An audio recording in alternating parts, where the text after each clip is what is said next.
नमस्कार दर्शक मित्रों, जय हिंद जय भारत। राष्ट्र प्रथम में आप सभी का स्वागत है। मैं हूं तपस्वी आचार्य, एक विशेष कार्यक्रम के साथ जिसका नाम है समाचार का सच। आज है सप्ताह का पहला दिन, सोमवार। इस विशेष कार्यक्रम में मैं आपको दिखाऊंगा देश के प्रमुख राज्य की विशेष घटनाएं और विशेष समाचार। मित्रों, ये जो समाचार हम लोग दिखाने वाले हैं या जो विशेष घटनाएं हम लोग दिखाने वाले हैं, वो विविध राज्यों के और विविध स्टेट के जो न्यूज़पेपर होते हैं या जो न्यूज़ पोर्टल होती है, उसमें हम लोग थोड़ा बहुत एनालिसिस करते हैं। वो जो राज्य या स्टेट वाले न्यूज़पेपर ने वो समाचार को कितना वेटेज दिया हुआ है, कौन से न्यूज़ को कितना हाईलाइट किया हुआ है, उसके ऊपर हम लोग थोड़ा बहुत पृथक्करण करेंगे और आपको दिखाएंगे समाचार का सच। तो सबसे पहले स्टार्ट करते हैं हम लोग उत्तर प्रदेश से। उत्तर प्रदेश की एक सबसे बड़ी घटना जो सामने आई हुई है वो है पॉलिटिक्स की और राजनीति की आई है। एक बात करें, वहाँ का एक सबसे बड़ा न्यूज़ माना जाता है, न्यूज़पेपर माना जाता है, वो प्रभात न्यूज़ है। उसके कुछ डिटेल हम लोग समझने का प्रयत्न करें तो कुछ डिटेल उन्होंने ऐसी लिखी है कि अयूसुद्दीन ओवैसी की मदरसा राजनीति को बड़ा सा झटका, ऐसा उन लोगों ने हेडिंग दिया और डिटेल दिया है। उन लोगों ने जो डिटेल दी है वो हम लोगों को एक बार प्रयत्न करें समझने का। तो दारुल उलूम ने किया मदरसे के सर्वे का स्वागत। उत्तर प्रदेश में सभी गैर मान्यता प्राप्त मदरसों को वहां पर सर्वे के बीच तमाम तरह की विरोधी बातों से भी एक सामने आने पर एक दारुल उलूम ने देवबंद रविवार को एक बैठक में सभी को स्पष्ट एक निर्देश जारी कर दिया। उसमें दारुल उलूम के महलमिताल मुफ्ती आलम नाम है उनका, और कासिम नोमानी और मौलाना अशरद मदनी ने सभी मदरसे संचालकों से एक स्पष्ट शब्दों में एक निर्देश दे दिया। शब्दों में उन लोगों ने एक डिटेल दे दी, उसमें सभी मदरसों को सर्वे में सहयोग करना है, ऐसी एक डिटेल सामने आई हुई है। वो जो डिटेल लिखी हुई है प्रभात न्यूज़ ने, वो हम लोग समझे तो ओवैसी की मदरसा राजनीति को एक सबसे बड़ा झटका, ऐसा एक हेडिंग दिया हुआ है। उसमें लिखा हुआ है ऐसा कुछ कि सरहानपुर के देवबंद में बड़ी इस्लामिक संस्था के इस फैसले से हैदराबाद के सांसद जो प्रमुख अयूसुद्दीन ओवैसी की मदरसा राजनीति को एक सबसे बड़ा वहां पर झटका लगा है। वो जो झटका है, और वहां पर कहा गया है कि यूपी सरकार के मदरसे का सर्वे का स्वागत किया जाए और कहीं पर भी सर्वे का विरोध ना हो, ऐसी एक डिटेल सामने आई हुई है। क्योंकि अब तक जो सर्वे हुआ है उसमें काफ़ी सारी चीज़ें, चौकन्नी चीज़ें जो है वो सामने आ सकती है।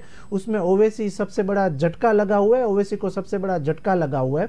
उसमें डिटेल ऐसी आई है कि मदरसा सर्वे का स्वागत किया जाए और कहीं पर भी सर्वे का विरोध ना हो, सभी लोग मदरसे से जांच में सहयोग करें, और दारुल उलूम देवबंद ने अपना एक रुख साफ कर दिया है।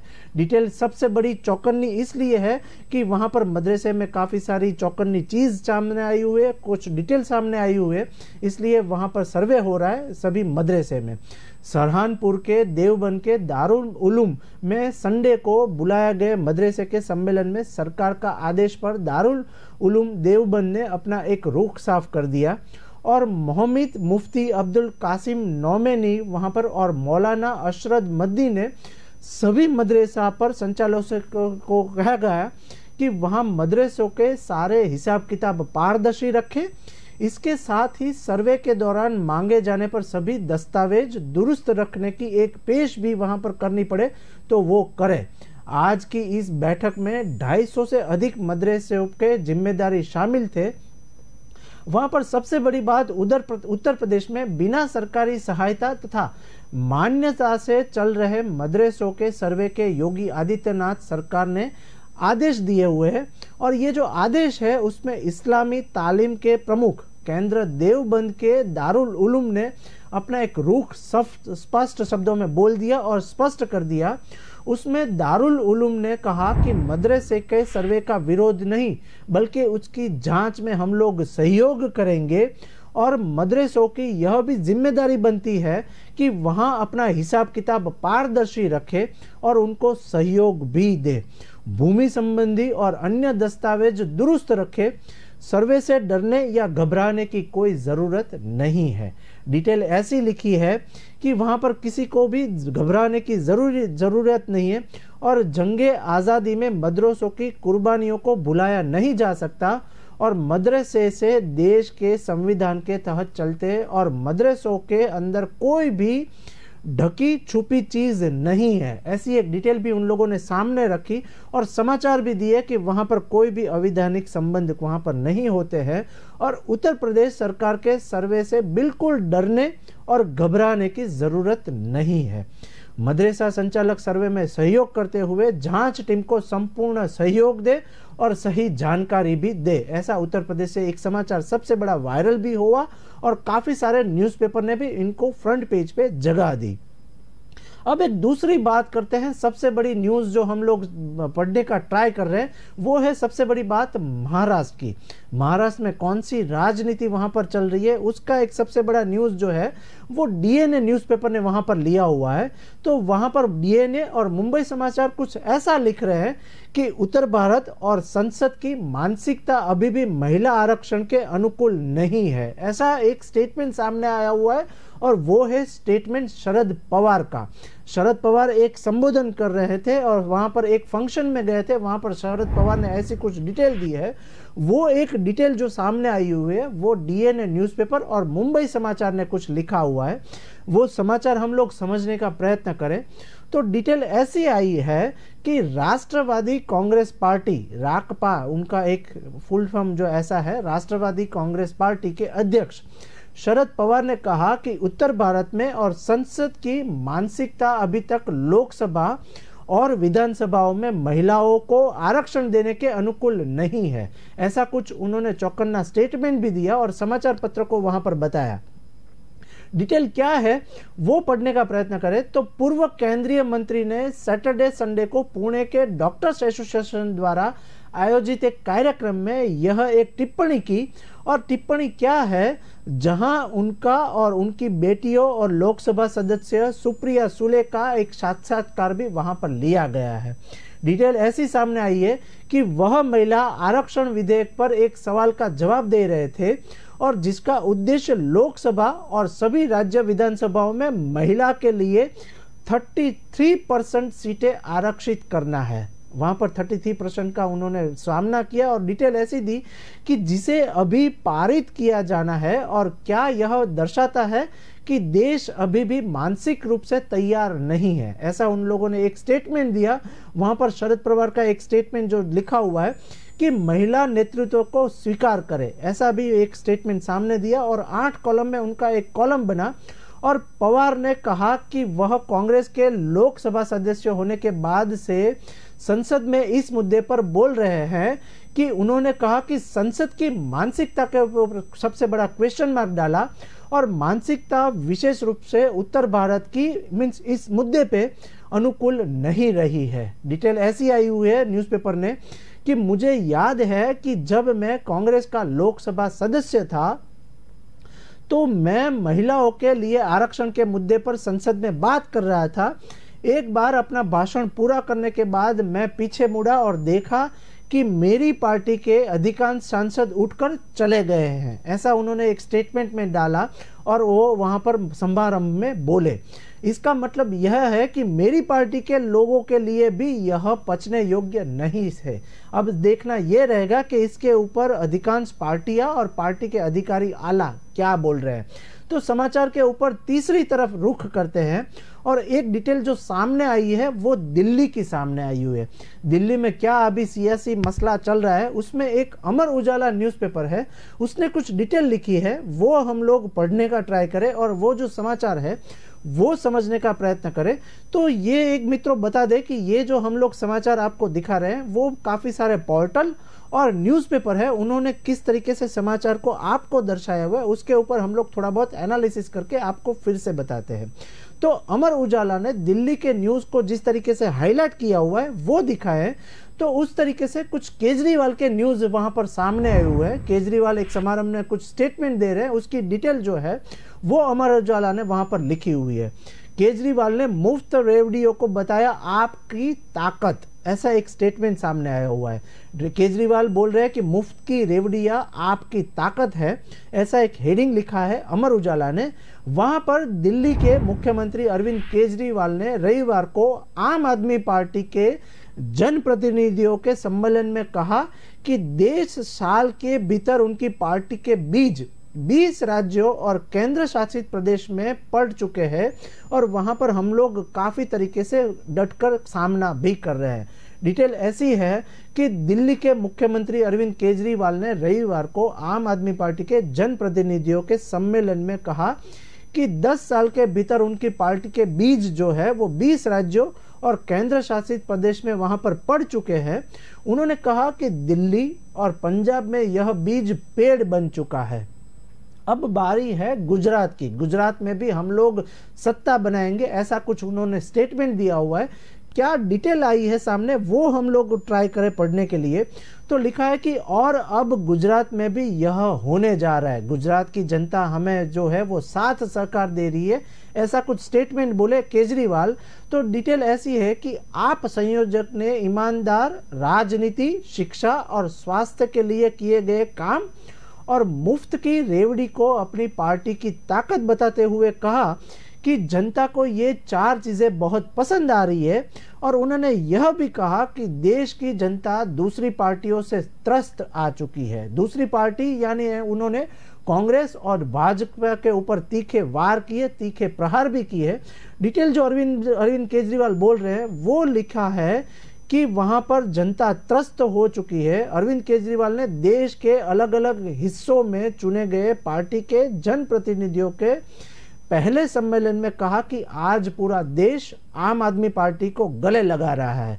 डिटेल ऐसी सामने आई है क्योंकि लोग जो है वो आपको पसंद कर रहे हैं और आपके जो स्टेटमेंट है उनको भी पसंद कर रहे हैं।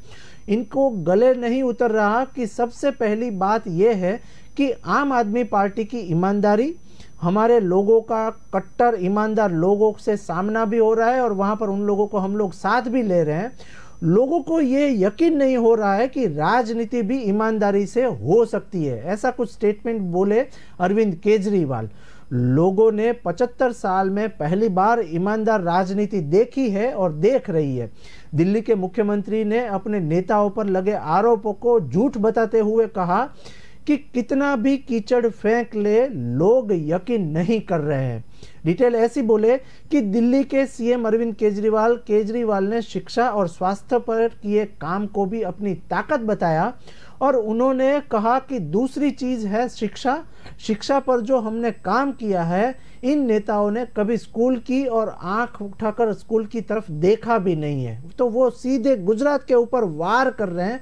गुजरात के जो एजुकेशन मिनिस्टर है जीतू वाघाणी, इसके ऊपर वार कर रहे हैं कि जीतू वाघाणी गुजरात में कितनी बार स्कूल में गए, वो भी सरकारी स्कूल में कितनी बार उन्होंने वहां पर जांच की, वो उसका तीखा प्रहार गुजरात के ऊपर अरविंद केजरीवाल कर रहे हैं। अब वो बोल रहे हैं कि अब गुजरात के अंदर इनके देश के बहुत बड़े नेता 4 स्कूलों का उद्घाटन करने के वहां पर दिल्ली आए थे और दिल्ली से वहां पर गए थे। जनता यही तो चाहती है कि हमारे बच्चों को अच्छी शिक्षा मिले, ऐसा अरविंद केजरीवाल वहां पर बोले। चौथी चीज है स्वास्थ्य। वो सबसे ऊपर जो सबसे वहां पर भार लगा रहे थे वो स्वास्थ्य के ऊपर भार लगा रहे थे अरविंद केजरीवाल। वो बोले कि दुनिया के अंदर आज मोहल्ला क्लिनिक और अस्पतालों की चर्चा हो रही है। इस तरीके से उन्होंने काफी सारे तीखे वार भी किए आपके वहां पर नेता लोगों के सामने।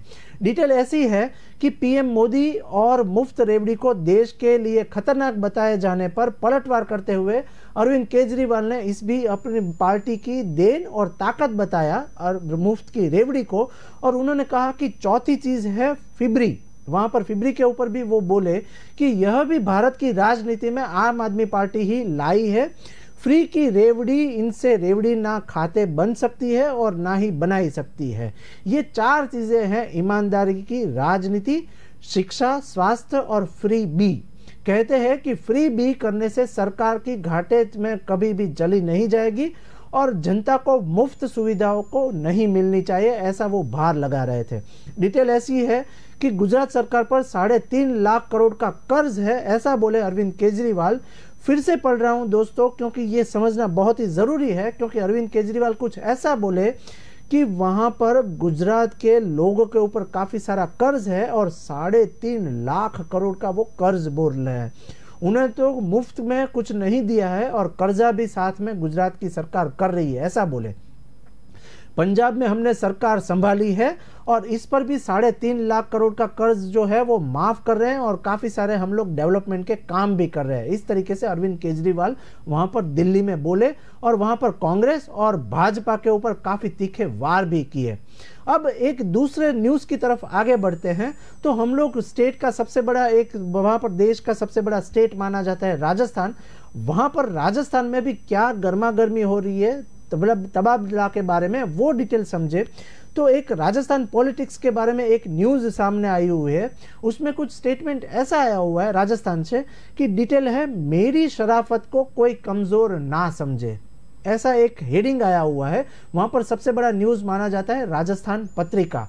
उसने डिटेल ऐसी लिखी है कि मेरी शराफत को कोई कमजोर ना समझे, सचिन पायलट के खिलाफ अशोक चांदना के तीखे तेवर बरकरार, ऐसा एक हेडिंग दिया राजस्थान पत्रिका ने। वो समाचार क्या है वो हम लोग समझे तो डिटेल ऐसा है कि अशोक चांदना और सचिन पायलट के बीच तकरार जारी है और तकरार का सामना आया हुआ है राजस्थान में। डिटेल ऐसी है कि जयपुर में एक बार फिर से चांदना और पायलट गुट पर वहां पर काफी सारे आमने सामने आ गए और काफी तीखे वार भी हुए। डिटेल ऐसी है कि हिंडोली से कांग्रेस विधायक अशोक चांदना के तीखे तेवर बरकरार है और कभी सचिन पायलट के साथ कंधे से कंधा मिलाकर सड़कों पर आंदोलन में चलने वाले और आंदोलन करने वाले चांदना इन दिनों पायलट के वहां पर पूरे विरोधी बन गए हैं। और वह विरोध क्या कर रहे हैं, उसने कुछ ऐसा बोले और ऐसा लिखा हुआ है न्यूज़पेपर ने कि अजमेर के पुष्कर में चांदना पर जूते चप्पल फेंकने की एक घटना के बाद वहां पर खुल के बयानबाजी हुई और बयान भी वहां पर उन लोगों ने दिया कि 12 सितंबर की रात को चांदना ने सचिन पायलट को ट्विटर पर खुली धमकी भी दे डाली। वो क्या बोले कि इसके 2 दिन बाद हिंडोली में भी पायलट समर्थकों को उन्होंने कचरा बताते हुए बात की कि अब जयपुर में भी मीडिया से बातचीत में चांदना ने अपना रुख साफ कर दिया है। उन्होंने कहा कि मेरी शराफत को कोई कमजोरी ना समझे, ऐसा वो लोग बोले और विविध न्यूज़पेपर ने भी ये सेंटेंस जो है वो सबसे बड़ा वायरल किया हुआ है। उन्होंने कहा कि मेरी शराफत को कोई मेरी कमजोरी ना समझे और चांदना ने कहा कि उनके भी हजारों समर्थक वहां पर है। जूते फेंकने की घटना को प्रत्युत्तर में जूते फेंकना शुरू हो गया तो ठीक, नहीं तो काफी सारी गर्मा गर्मी भी हो सकती है। पायलट के समर्थन में 2 साल से टारगेट कर रहे हैं अभी चांदना। पुष्कर की घटना के लिए अशोक चांदना सीधे तौर पर सचिन पायलट के ऊपर जिम्मेदार ठहरा रहे हैं और उन्होंने कहा कि पिछले 2 साल से पायलट समर्थकों को वहां पर वो टारगेट कर रहे हैं और कुछ दिनों पहले गुर्जर समाज के कार्यक्रम में पायलट समर्थन विधायक ने कहा कि वहां पर दिए उन्होंने सरकार गिरने में पायलट का सबसे बड़ा हाथ है, ऐसा कुछ डिटेल सामने आई हुई है। और डिटेल ऐसी है कि पायलट समर्थन विधायक के इस बयान के ठीक 10 दिन बाद पुष्कर वाली एक घटना हुई है और इसका साफ मतलब यही हुआ कि यह सब प्री प्लान था, ऐसी एक डिटेल लिखी है वहां पर न्यूज़पेपरों ने। और प्रत्यक्ष को प्रमाण देने की जरूरत नहीं है, ऐसा वहां पर दैनिक जागरण ने भी लिखा और दैनिक भास्कर ने भी लिखा। अशोक चांदना ने कहा कि सरकार गिराने की घटना जुलाई 2020 में हुई थी और बीते 2 साल में गुर्जर समाज के कई कार्यक्रम में लिए गए लेकिन वहां पर बोला भी नहीं और विरोध हम लोगों को झेलना नहीं पड़ा। अब पायलट समर्थक विधायक की ओर से गत की वहां पर गद्दारों से सजा और देने के बयान में इस हरकत का सबसे बड़ा जो मुआवजा हो रहा है वो राजस्थान को हो रहा है और देखना यह रहेगा कि राजस्थान सरकार और अशोक गहलोत उसमें क्या टिप्पणी कर रही है। अब एक दूसरे न्यूज की तरफ आगे बढ़ते हैं तो सबसे बड़ा स्टेट माना जाता है वो और सबसे बड़ी जो कायरात होती है वो देश के जम्मू कश्मीर राज्य में होती है और स्टेट में होती है और वहां पर क्या अभी बवाल चल रही है, क्या धमाल चल रही है वो देखे तो जम्मू कश्मीर के साबा में ड्रोन की संदिग्ध गतिविधियां वहां पर प्राप्त की गई और तलाशी अभियान भी शुरू हुआ। क्या डिटेल है वो समझे तो आए दिन जम्मू कश्मीर में कुछ ना कुछ बवाल होती है, कुछ ना कुछ धमाल होती है। तो डिटेल ऐसी आई है कि जम्मू कश्मीर के साबा जिले में ड्रोन की संदिग्ध गतिविधियों को सूचना मिलने के बाद पुलिस और केंद्रीय रिजर्व पुलिस बल वहां पर सीआरपीएफ ने अंतरराष्ट्रीय सीमा से लगते कई गांवों में तलाशी एक अभियान चलाया हुआ है। क्या है वो अभियान, वो समझे तो पुलिस अधीक्षक वहां पर राम भारद्वाज ने रविवार को पीटीआई की वहां पर डिटेल बताई और पीटीआई को बताया कि वहां पर तलाशी अभियान शनिवार शाम को ही स्टार्ट कर दिया था। 7:30 बजे हमारा अभियान स्टार्ट हुआ था और रविवार सुबह करीब 9 बजे तक ये हमारा अभियान चला है। लेकिन इस दौरान कई आपत्तिजनक वस्तु वहां पर थोड़ी बहुत मिली हुई है। वो डिटेल हम लोग अभी नहीं देंगे, उसकी पूरी जांच होगी और उसके बाद वहां पर सच सामने आएगा। उन्होंने कहा कि अवैध उड़ने वाली वस्तु की सूचना मिली थी और समझा जाता है कि यह पाकिस्तानी ड्रोन था और शनिवार रविवार शाम करीब 7:25 पर सांबा से 10 किलोमीटर दूर दक्षिण में रिगल चौकी के नजदीक सारथी कला डेरा और मदुन गांव के ऊपर लगभग 5 मिनट तक ये वहां पर कुछ ड्रोन उड़ रहा था और उसको हमने पाड़ गिराया है, मार गिराया हुआ है। पुलिस उप अधीक्षक ने बताया कि सीआरपीएफ के साथ तत्काल तलाशी अभियान शुरू किया गया ताकि पता लगाया जा सके कि ड्रोन से कहीं कोई हथियार, गोला बारूद या मादक पदार्थ तो नहीं गिराया जा रहा है। डिटेल ऐसी भारद्वाज ने दी कि तलाशी अभियान देर रात तक चला है और अभी हम लोग तलाशी भी ले रहे हैं। डिटेल ऐसी है कि बताया गया कि स्थल की पूरे 5 किलोमीटर के दायरे में तलाशी ली जा रही है और डिटेल ऐसी आई है कि हम लोग अभी कुछ भी बताने के लिए वहां पर हम लोग डिटेल नहीं देंगे, पूरी जांच होगी और फिर हम लोग देंगे सच। उन्होंने स्वयं वहां पर जम्मू पठानकोट के राष्ट्रीय राजमार्ग के पास चलकर वहां पर बरंदराली गांव के सभी विभिन्न गांवों में चलकर तलाशी ली है और डिटेल इकट्ठा करके फिर लोगों को बताएंगे। ऐसी कुछ डिटेल सामने आई हुई है। अब एक बात करते हैं दूसरे न्यूज की तरफ और दूसरे न्यूज और दूसरे स्टेट की तरफ चलते हैं। तो हम लोग बात कर रहे हैं अब मुंबई के बारे में। मुंबई महाराष्ट्र में भी क्या समाचार है और सबसे 12 घंटे के सबसे वायरल न्यूज क्या है वो समझे तो वहां पर मुंबई से एक जो समाचार आ रहा है, वहां पर एक डीएनए न्यूज़पेपर है, वहां पर साइरस मिस्त्री की जो वहां पर मृत्यु हुई है उसकी एक डिटेल सबसे बड़ी सामने आई हुई है। उसमें एक चौंकावनारे किस्से भी सामने आ रहे हैं। तो वहां पर मुंबई का एक सबसे बड़ा न्यूज अंग्रेजी न्यूज़पेपर माना जाता है डीएनए। उन्होंने साइरस की मृत्यु के बारे में एक डिटेल लिखी है कि जहां साइरस की जान गई है इस साल वहां पर 60 एक्सीडेंट हुए हैं और 60 लोगों की मौत हुई है। ऐसा एक चौंकावनारा किस्सा उन लोगों ने सामने लाया हुआ है और उन लोगों ने फ्रंट पेज ऊपर डीएनए और काफ़ी सारे न्यूज़ ने ये न्यूज़ को फ्रंट पेज के ऊपर जगह दी है। तो डिटेल ऐसी कुछ आई है कि जहां पर साइरस मिस्त्री जो टाटा सन्स ग्रुप के वहां पर एक्स चेयरमैन थे, उनकी जो एक्सीडेंट में मृत्यु हुई है उसकी डिटेल सामने लाया हुआ है कि जहां साइरस की जान गई है वहां पर इस साल 60 मौतें हुई है और मुंबई अहमदाबाद हाईवे पर 100 किलोमीटर का पैच जो है वो जानलेवा है। ऐसी डिटेल उन लोगों ने सामने आई है। वहां पर काफ़ी सारा सर्वे हुआ और सर्वे में ये सामने आया कि वहां पर 60 लोगों की मौत हो चुकी है जहां पर साइरस मिस्त्री का एक्सीडेंट हुआ है। वहां पर मुंबई अहमदाबाद हाईवे पर 100 किलोमीटर का पैच जो है वो सबसे बड़ा जानलेवा है और खराब सड़क और वहां पर बेइंतजाम की वहां पर एक सबसे बड़ी हादसा हुआ है। और वहां पर डिटेल ऐसी है कि खराब सड़क की वजह से वहां पर एक्सीडेंट आए दिन होते रहते हैं। टाटा सन्स के पूर्व चेयरमैन साइरस मिस्त्री की कार का जहां एक्सीडेंट हुआ था वहां इस साल 62 से 60 लोगों की वहां पर मृत्यु हुई है और वहां पर हादसे में काफी सारे लोगों की मौत भी हुई है। 192 लोग वहां पर घायल हुए, ऐसा एक स्टेटमेंट भी बरामद हुआ है और ऐसा चौंकावनारा किस्सा भी सामने ला रहे हैं अलग अलग न्यूज़पेपर। डिटेल ऐसी है कि मुंबई अहमदाबाद हाईवे पर ठाणे जिले के घोड़बंदर से पालघर जिले के दपचरी के बीच 100 किलोमीटर का एक हिस्सा है।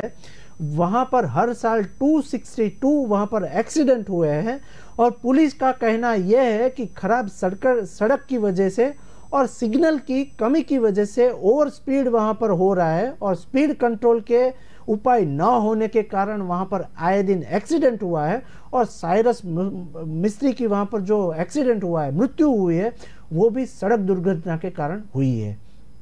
डिटेल एक ऐसी है कि महाराष्ट्र हाईवे के पुलिस के एक अफसर ने कहा कि चरोटी के पास का हिस्सा जो है वहां पर 4 सितंबर को साइरस मिस्त्री की मर्सिडीज कार दुर्घटनाग्रस्त हुई है और वहां इस साल की शुरुआत से ही अब तक के 25 गंभीर हादसों में 26 लोगों की मौत हुई है। डिटेल ऐसी आई हुई है कि चिचोटी के पास 34 गंभीर दुर्घटनाएं हुई है, जिसमें 25 लोगों की वहां पर मृत्यु हुई है। वो काफ़ी सारा जो मृत्यु हुआ है वो रोड, वहां पर खराब रोड की वजह से हुआ है। जबकि डिटेल ऐसी है कि जबकि मनोर के पास 10 दुर्घटना में 11 लोगों की मौत हुई है और मुंबई अहमदाबाद हाईवे पर चरोटी ब्लैक स्पॉट है, ऐसी एक डिटेल लिखी हुई है। चरोटी से मुंबई की ओर 500 किलोमीटर तक की दूरी की सड़क पर वहां पर ज्यादा हादसे हुए हैं। यह सड़क सूर्य नदी के पुल से पहले मुड़ जाती है, क्योंकि मुंबई की ओर जाने के लिए 3 लेन का कैरिजेज लेन जो बनाया हुआ है वो लेन में संकरा वहां पर हो जाता है और वहां पर पूरी प्रॉपर तरीके से वहां पर रोड भी बरामद नहीं है। डिटेल ऐसी है कि सड़क संकेत और चेतावनियों के निशान भी वहां पर एक भी जगह पे नहीं है।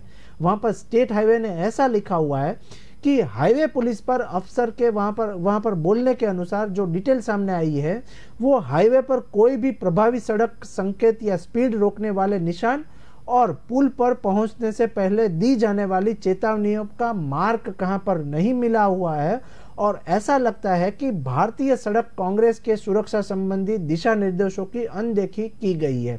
डिटेल ऐसी है कि जो सड़क रख रखावट के लिए जो जिम्मेदार है वो भी काफी जिम्मेदारी नहीं दिखा रहा है। टोल वसूलने की वाली एजेंसी जिम्मेदार वहां पर हो सकती है इस मृत्यु की।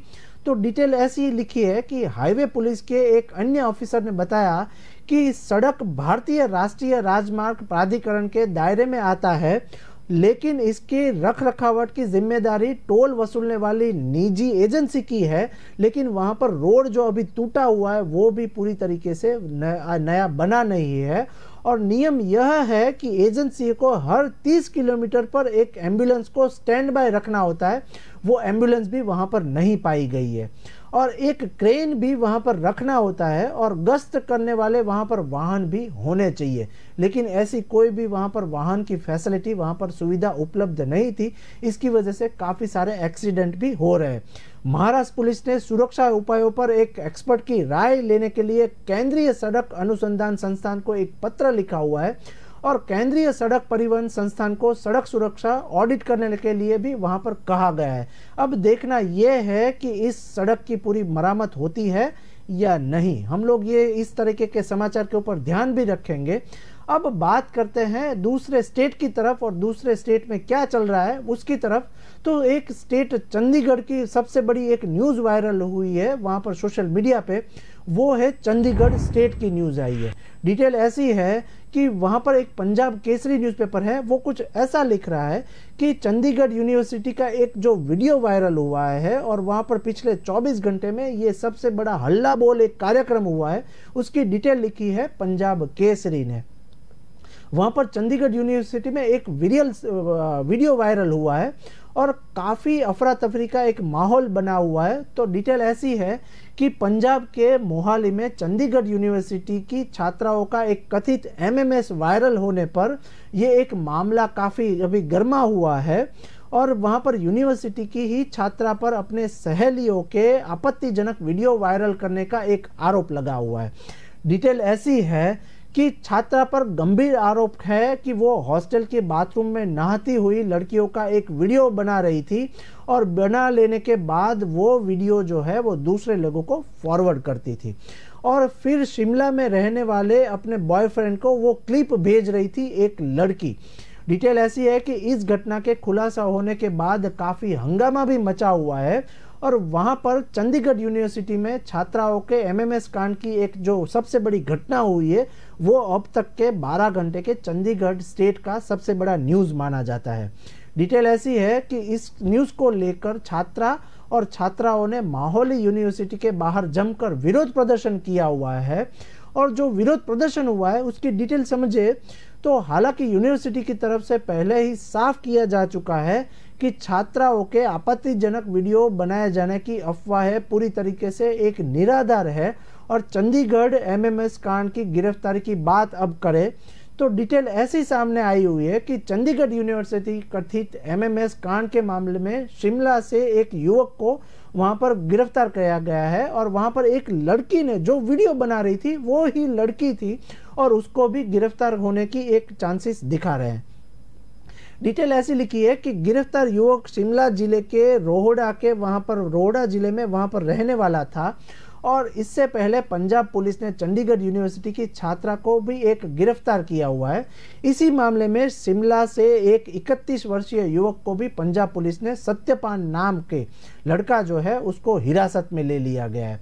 अब आगे देखना वो होगा कि चंडीगढ़ का ये सबसे बड़ा न्यूज़ है उसकी सामने डिटेल क्या आ रही है और जिस लड़की ने कथित तौर पर वीडियो शूट किया था और शूट किया हुआ है वह भी रोहड़ का है और पंजाब मुख्यमंत्री भगवत मान ने इस मामले में उच्च स्तरीय जांच के भी आदेश दिए हुए हैं। लेकिन आदेश तो दे रहे हैं, जांच के आदेश वहां पर दिया गया है, लेकिन अब देखना यह होगा कि चंडीगढ़ यूनिवर्सिटी इसके बारे में सबसे बड़ा स्टेप क्या ले रहे हैं। और बहरहाल इस सियासत भी वहां पर शुरू हो गई है क्योंकि वहां पर भगवत मान जो है वो स्टेटमेंट दे रहे हैं और आपके वहां पर नेता है वो सीएम है। अब देखना यह होगा कि वहां पर बीजेपी जो है वो किस तरीके से पलटवार करती है भगवत मान के ऊपर और आपके सरकार के ऊपर। देखना वो होगा कि साथ ही साथ कांग्रेस पंजाब सरकार के ऊपर किस तरीके से घेर रही है। तो मित्रों, अब तक के ये थे काफ़ी सारे समाचार और अलग अलग स्टेट के समाचार। हम लोग इसी तरीके से आपको नए नए समाचार भी दिखाते रहेंगे और ये जो समाचार है वो विविध न्यूज़पेपर ने और विविध पोर्टल ने किस तरीके से आपको दिखाया हुआ है, आपको किस तरीके से न्यूज़ दिखाते हैं उसके ऊपर थोड़ा बहुत एनालिसिस करेंगे और आपको दिखाएंगे समाचार का सच। तो कल फिर से मिलेंगे। नमस्कार।